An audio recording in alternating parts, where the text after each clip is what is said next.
पटड़ी पर लाने में सक्षम हुए हैं। 2 साल में हमने कई विभागों में व्यवस्था परिवर्तन किया है और कई बार कहा है हमने कि हम सत्ता में सत्ता सुख के लिए नहीं आए हैं, व्यवस्था परिवर्तन करने के लिए आए हैं। इसलिए फैसले लेते हैं। हम फैसलों से नहीं घबराएंगे क्योंकि फैसले हिमाचल के हित में, व्यक्तिगत हित में नहीं है। पर जो भारतीय जनता पार्टी की सरकार थी, उन्होंने व्यक्तिगत और पार्टी हित में जब फैसले लेकर प्रदेश की संपदा को लुटाने का कार्य किया, हमारी सरकार उस प्रदेश की संपदा को लुटने ना देगी, ना लुटाने देगी, बल्कि उसको संपदा को अपने पास लाकर आम किसान, जनता और महिलाओं के सम्मान के लिए और युवाओं को रोजगार देने के लिए खर्च करें। सर, हाइड्रो पावर प्रोजेक्ट में जो पिछले दिनों खोद का हो रहा था, उसमें सरकार ने 64 करोड़ जमा कर दिए गए हैं।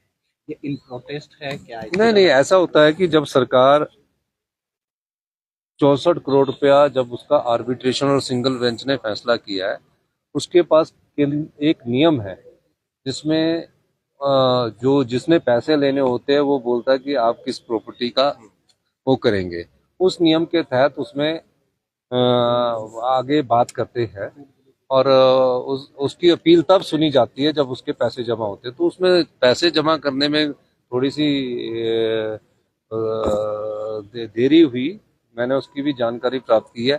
ऐसे ही एक देखो राजस्थान गवर्नमेंट है, उनका बीकानेर हाउस करने के लिए कुड़क कर दिया गया। तो ये व्यवस्था ऐसी है तो इसमें कोई ज्यादा इसको सीरियस लेने की जरूरत नहीं है। और सब लोग जो वकील होते हैं वो भी जानते हैं कि ये एक व्यवस्था है, क्योंकि जब हमने अदानी के 280 करोड़ रुपए जमा किए थे उस समय भी हमारे खिलाफ फैसला आ गया था। हमने उसको भी जीता है और इसको भी हम जीतेंगे। तो मेरा कहने का मतलब है कि जो प्रदेश की संपदा को लुटा दिया जाता है कि इनको दे दिया जाए, वो हमारी सरकार नहीं करने वाली। आखिर में सर, महाराष्ट्र जो चुनाव के नतीजे आए हैं, कर्नाटका के जो होम मिनिस्टर हैं वो कह रहे हैं ईवीएम भी इसमें रिस्पॉन्सिबल है। दूसरा, पहली बार 6 दशक में लीडर ऑफ ऑपोजिशन नहीं होगा, क्योंकि 28 का आंकड़ा कोई भी पार्टी पूरा नहीं कर पाई। देखो, लोकतंत्र में ये सब चलता है। भारतीय जनता पार्टी 2 MP हुआ करती है, इसके बाद चलता है। और तीसरी बात यह है कि जब किसी पर शक होता है, जब जो ईवीएम बनाने वाले उन्होंने बंद कर दी, तो एक बार जनता की मांग को रखते हुए बैलेट पेपर पर हो जाए, कोई फर्क नहीं। शक शुबा दूर करना ना।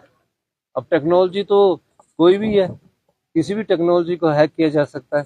वो तो जो टेक्नोलॉजी के ज्ञाता है एलन मस्क, उसने भी बोला है। तो अगर शक दूर करना हो तो एक बार हिंदुस्तान में बैलेट पेपर पर भी चुनाव हो जाए तो शक भी दूर हो जाए। धन्यवाद। Thank you.